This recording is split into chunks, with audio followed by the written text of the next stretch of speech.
Messieurs, dames, bonjour. Vous êtes sur BM Opinion TV dans l'émission Mon Opinion. Oui, je donne mon opinion par rapport aux élections de 2023. Je donne mon opinion pour vous montrer que les lois sont aventure. Et puis, baza convaincu qu'il va les gâter. Bah convaincu. Dans le but, baza convaincu qu'il va les gâter le coup là président de la République. Bangomoko bami yebi mamuna oloba. Baza convaincu. Oui, je parle du sondage qui place le président Tshisekedi en tête. Est-ce que ça le quota tu es seul? Oui. Nazo expliquer bien. Mais non là que ça bien le lengendini. Président Tshisekedi élection en 2023 azo gagné un bon appel. Oui, non là que ça bien. Et je chute maintenant en disant encore. J'ai un conseil politique que je vais donner aujourd'hui à M. Joseph Kabila. Oui, je vais lui donner un conseil politique. Restez avec moi jusqu'à la fin. Pour un conseil politique, on appelle ça Joseph Kabila. Je commence avec les élections. Les élections en République démocratique du Congo. Nous avons trois types de candidats. Candidat, il y a trois types de candidats. Catégorie numéro 1, il y a un type, il y a un candidat. Et ça, un candidat, où il y a un postulat une élection, il y a président de la République. Il y a un postulat. Il y a une société. Il y a une vendre ma canisi na bango. Un projet de société na bango. Bazo vendre rêve na bango. Bazo pesa peuple espoir que bango soki bakomi bakonzi bakosala oyo nyonso bato oyo baza bakonzi lelo bakoka kosala te. Bakosala oyo bato oyo baza na pouvoir batikala kosala te. Ça c'est un message d'espoir que bato wana bali kopesa na peuple. Wana catégorie ya liboso. Catégorie ya mibale ezali ba oyo bazali na pouvoir lelo. Bakopesa message to discours na bango après mandat ning.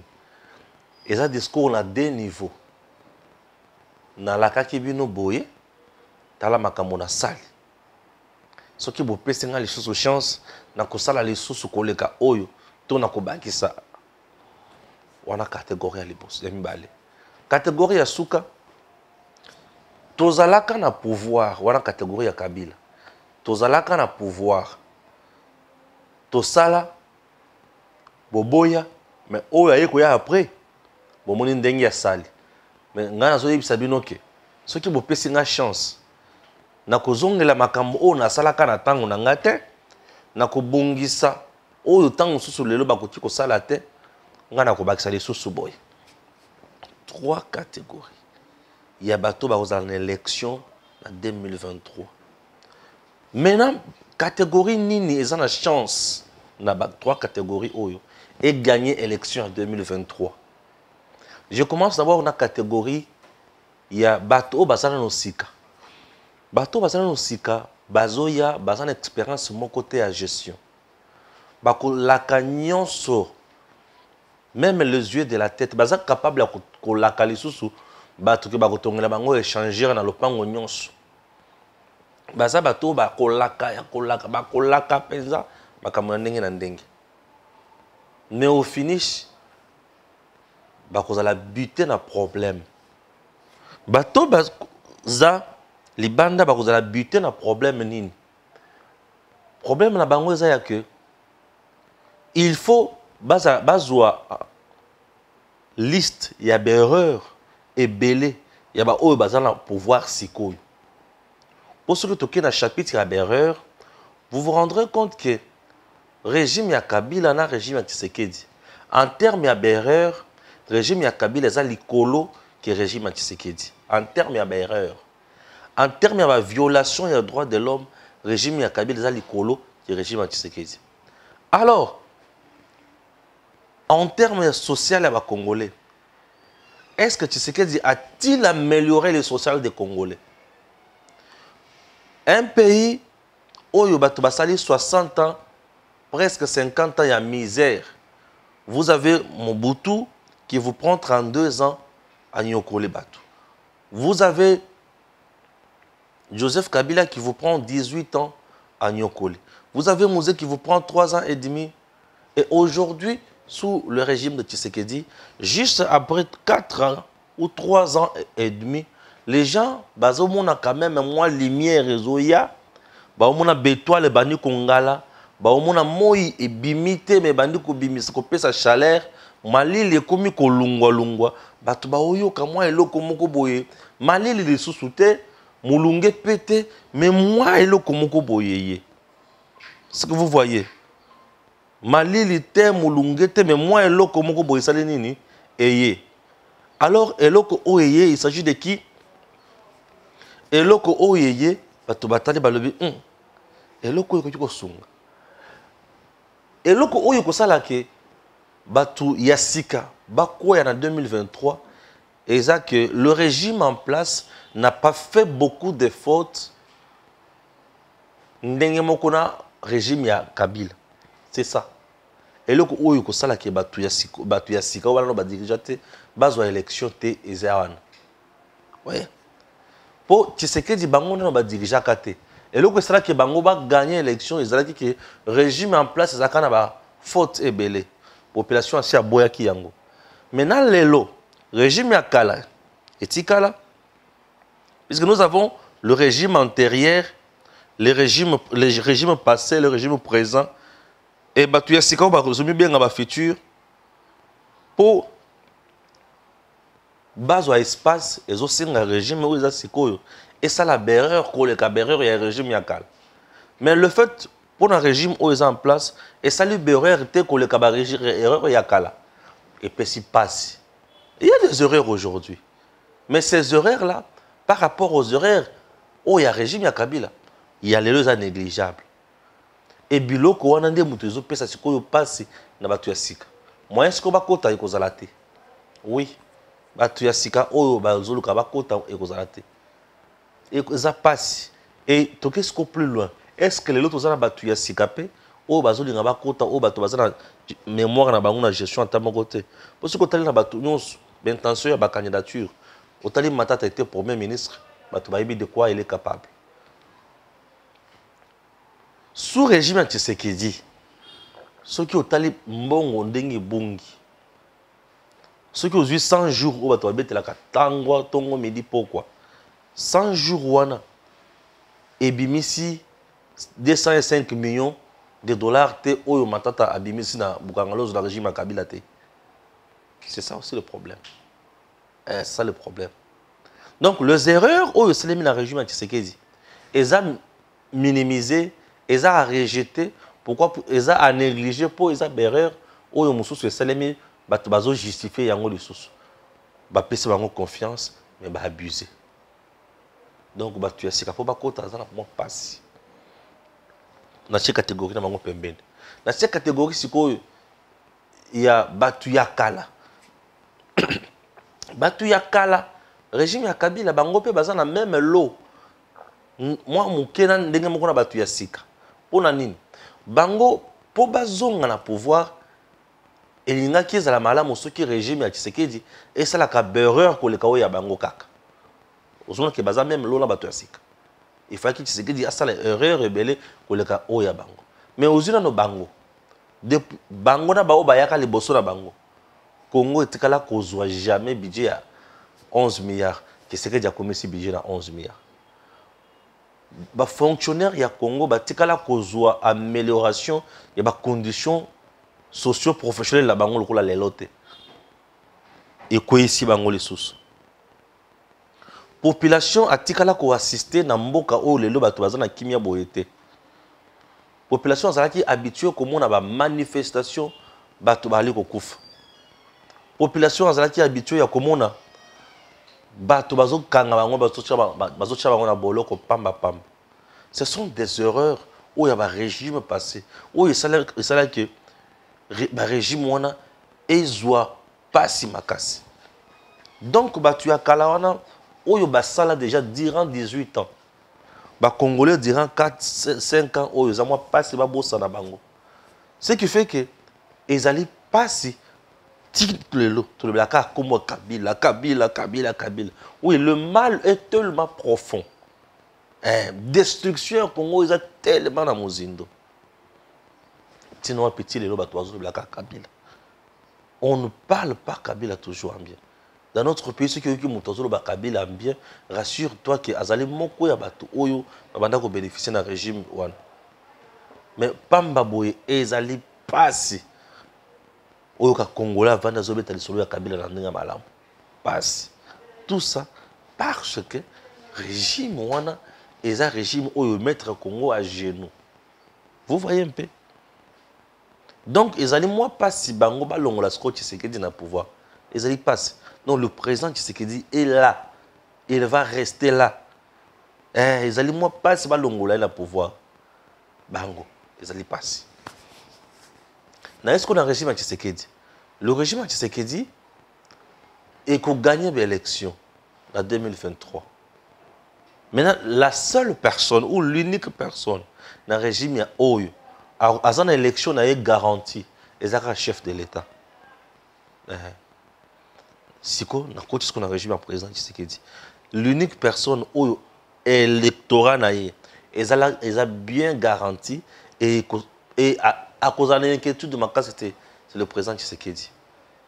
À cause de l'inquiétude de ma cas, c'est lui. Pourquoi à cause de l'inquiétude de ma cas, puisqu'il est entouré de Batunion Solelo, Bazo prôné Kaka Kombo Naï. Le nom de Tshisekedi, aujourd'hui en RDC, est bébé dans noté. Kombo ya Kabila est bébaki déjà mingi. Je veux dire Kabila, Bayibi Kaka, ah, Moyibi. Wana muto Kabila, ah, Ana Miyibi. Wana muto Kabila, Bakanga Rabato, pardon. Omoni, Kombo Kabila si est bébaki mingi. Mais là, Kombo Tshisekedi n'a ne bébité. Kombo Tshisekedi ils ont passé dans notre opinion.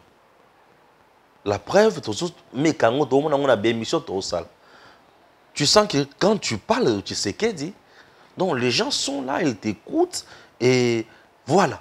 Mais quand tu te mets à parler de Kabila en bien, tu sens que face nayo, aux opposition mon j'ai essayé il y a mécanisme na Facebook, juste sur Facebook.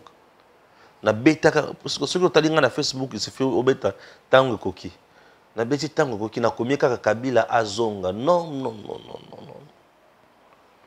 j'ai senti ba attaque j'ai dit les attaques ba réplique je me suis rendu compte que la population ne veut plus de ces noms. Oui, ne veut plus de ces noms. Mais ici jusqu'à présent quand tu suis Tshisekedi vous sentez que ça passe vu ce qu'il fait. Tu sais qu'il y a si misère à la Congolais. Non. Mais le président Tshisekedi est en train de mettre en place Makoki aussi sa misère à la Congolais. Ndé si ka ba Congolais ko ba olingela. Puisque Congolais nyon so lelo na moko na biso. O yazaka na ndeko na na fonction publique na ba ministère na ba boy na boy. Akolo suma ba Tshisekedi. Ouais. Et ça va fonctionnaire de l'État. Lelo les amours passent par ton mot que la Tshisekedi. Pour batali makamu Tshisekedi ya saleli bango. Tina wa pesa moi passent par ton mot que la déjà. Voilà. Les a passé par ton mot que la. Ce sont des choses qui doivent nous interpeller. Des choses qui doivent vraiment nous interpeller. Pour toi yeba que toi li ko kenesiko wapi. Alors Tshisekedi lui-même déjà est déjà assuré. Ba sondage aux oyo kanyon soana. Oui. Il est déjà assuré pour l'élection en 2023. On a point à l'Ibosso.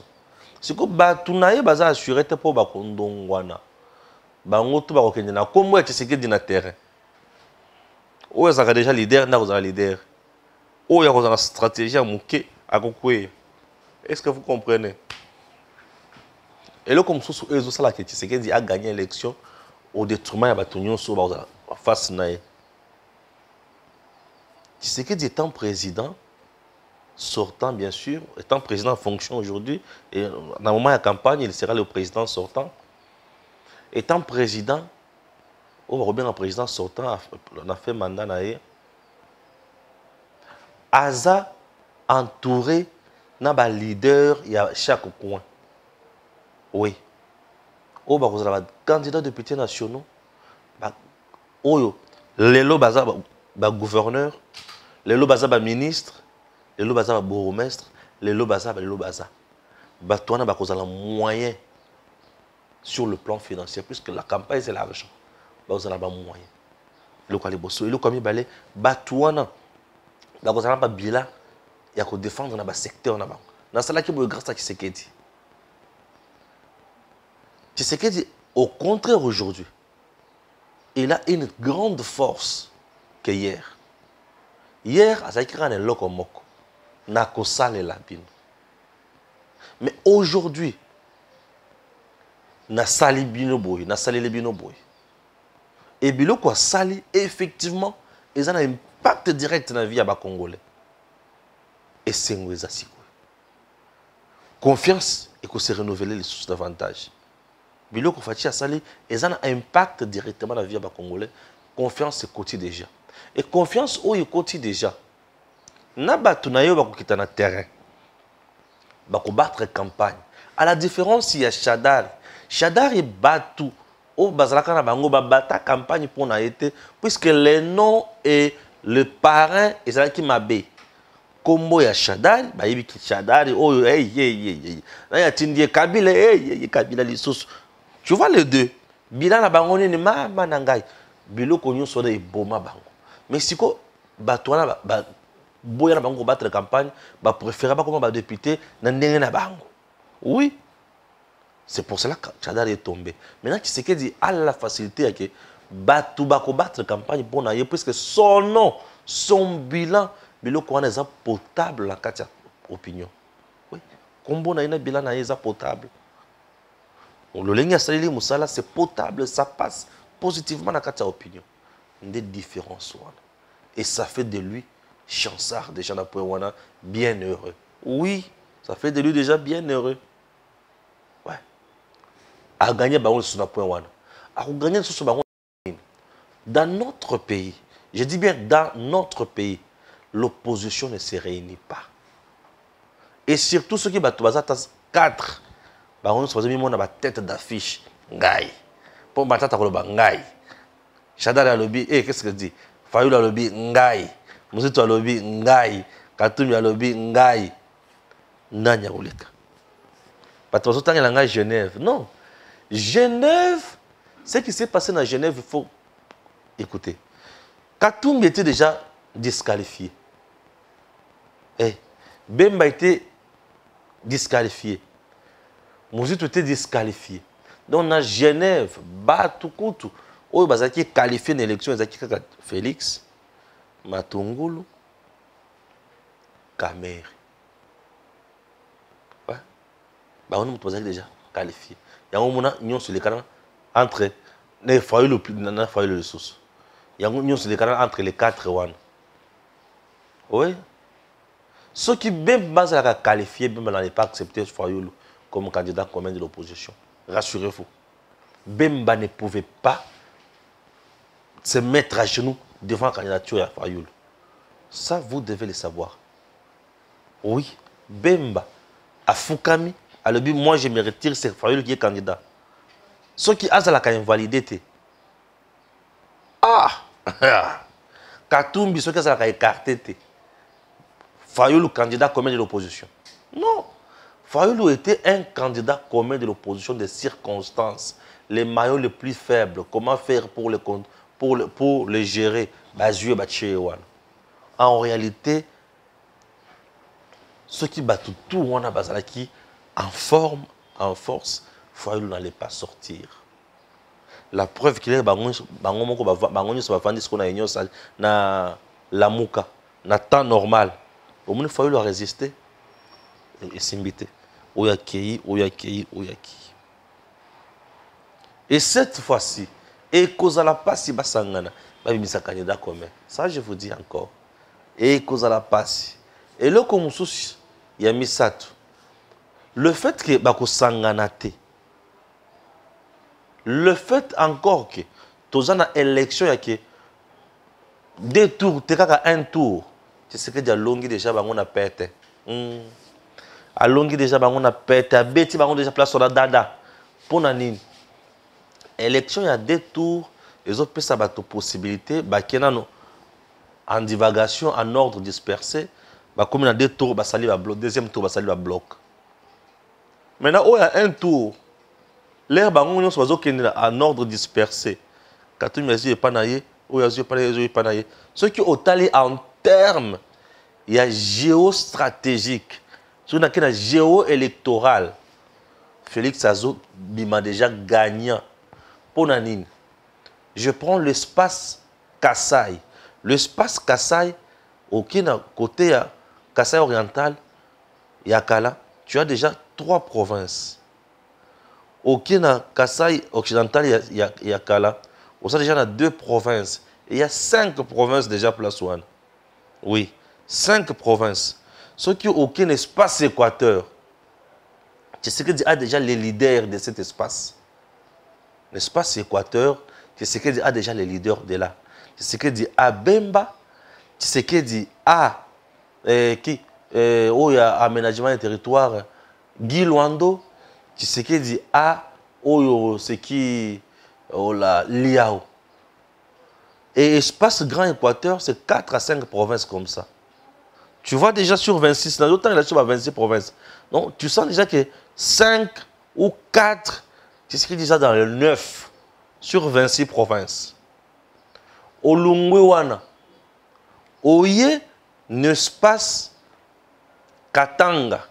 Tu as Jacques Kiaboula qui est de l'Union sacrée. Au Katanga, tu vas au niveau de Lualaba, tu as Fifi, tu as Delka Indamaï Nawana. C'est que tu te prends déjà 2 provinces. Nazuka a 2 Pamba. Tanganyika a déjà celui de PES. 3.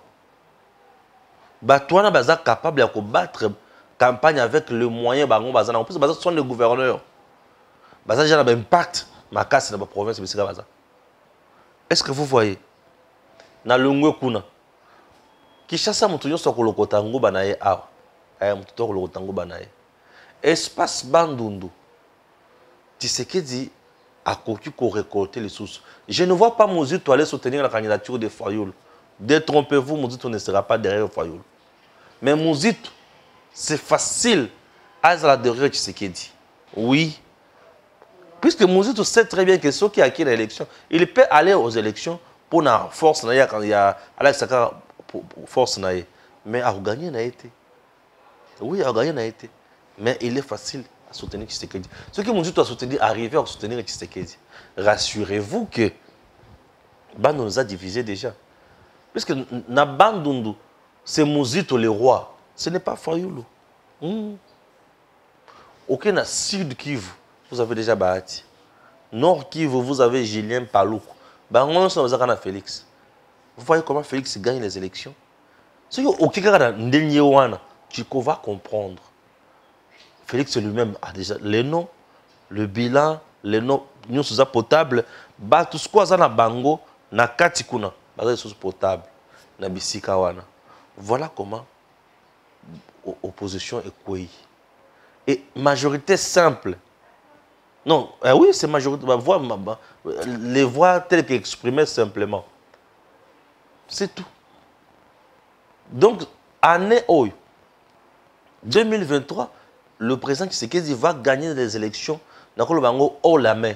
Haut la main. Oui, haut la main. Et vous n'allez pas se moutoir et se rivaliser. Bon, dans ma la Katumbi, on a été. Il ne pèse pas. Azate. Tshisekedi gagne les élections de 2023 au Lema. Conseil n'a pas de Kabila. J'ai combien de minutes games? Avant de Kabila conseil, n'a combien de temps? J'ai 25 minutes. Ah, Kabila Zangi conseil. Mon conseil que je donne à Kabila, si Kabila veut seulement vivre en paix en 2023, garder ce qu'il a comme bien. Alingi a inquiété à gauche, à droite, a créé bras de fer à Félix en 2023. Oui. C'est un conseil politique que je donne à M. Joseph Kabila. Ouais. Ce qui Joseph a eu qui conseil nanga, a regretté. Kabunda boya qui a conseil nanga les a regretté. Mais que l'on a un conseil politique dans le pays. Ce qui Joseph Kabila veut réellement vivre en paix en RDC en 2023 a créé bras de fer dans Félix Tshisekedi. C'est-à-dire quoi? Le coup là, il y a déjà un sénateur à postuler. Atinda moi si n'a postulé. Pour moi, atinda moi si n'a abattre la campagne pour la Félix. Ouais. Ce qui Kabila abattre la campagne pour la Félix en 2023 à se rassurer qu'il sera toujours en paix. Ceux qui abattent la campagne pour la Falchite en 2023, alors qui abattre la campagne dans le sens que pour la Olive, alors qui abattre Moussoussou, va gagner ceux qui élection au niveau de l'Assemblée nationale pour avoir la majorité, il va regretter encore. Oui. Si Joseph se bat pour gagner la majorité en 2023, il va regretter. Je vous dis, le dernier mandat du président Félix, et que le mandat, il y a tout. Oyo akoluka asala buzoba. Oyo fatia kutani na yango na debi ya mandat oyo sila oyo a regretté vinaye. Je vous dis, le président Tshisekedi sera plus dur en 2023 qu'en 2018. 2000 mandat donc je dis, le président Félix sera plus dur dans le deuxième mandat que dans le premier mandat. Premier mandat, il avait les soucis de vendre ça système naïe. Premier mandat, il avait des soucis de déloger batu yakala. Premier mandat, il avait des soucis de payer sa lignée. Et il vous, comme dans le deuxième mandat, il voudra laisser le Congo dans le degré où il y a l'ingeli pour aya comme patron ya Congo en 2028 autrement il va mettre la rigueur au bato bakokoma na point ya kolinga ye makasi et que ce qui est à pesti dauphin à l'écran. Et pour makambo wana est sur le président Bitumba na sikoyo, c'est voir comment gagner la majorité parlementaire. Et mon tout oyo akoloka côté de la président Tshisekedi en 2023 à niveau de majorité parlementaire. Rassurez-vous qu'il va regretter sa peau. Ça, c'est un conseil que je donne aux politiciens congolais. Tu veux être à l'aise dans Tshisekedi. Nous va député nayo, mais ne bouge pas sa majorité. Puisque cette fois-ci, le président a besoin d'une majorité homogène. D'une majorité qui va vraiment répondre à Makamboya Zokanisa. Pas une majorité mécanique. Pas majorité remplie de Katumbi. Pas majorité ceux qui ont non. Majorité avec des gens qui vont comprendre la vision. Et ceux qui Kabila a se lancé dans le sens que à la majorité pour contrer Félix en 2023, il va regretter davantage sa peau. Je vous rappelle que les dauphins, il y a le feu président, il y a Angola ou Tiokufa. Lorenzo, n'est-ce pas? Bana, il y a président ou Tiokufa, il y a maître naé. Bakanga ki bambongo na bango biloko na bango ebele. Et je vous informe que tous les jours ici, il y a des gens qui cherchent comment arrêter Kabila. Ils ont France, les États-Unis, tout le monde, tous ces gens-là. Et lui aussi le sait. Je dis. Et s'il est aujourd'hui en paix ici au Congo, c'est parce qu'il y a une seule personne qui a dit avant dans la Kimia Botikaï, c'est Félix. Je vous dis. Ce qui est Kabila. La sagesse oya sala kana ngona ebiki azala moi malinité na moko boy muto ya kolukaza na kimia oya ko terminer Félix na makambo na otangi oyo ye moko comprendre et puis bien moko bon monde parce que le dernier mandat et vous allez mandat oyo ya Félix voudra laisser les noms na Congo que le Congo a connu un président Félix Tshisekedi Tshilombo parce qu'aujourd'hui nous souhaitons Kabila dans le mal. Mais Tshisekedi ne voudra pas laisser son nom dans le mal.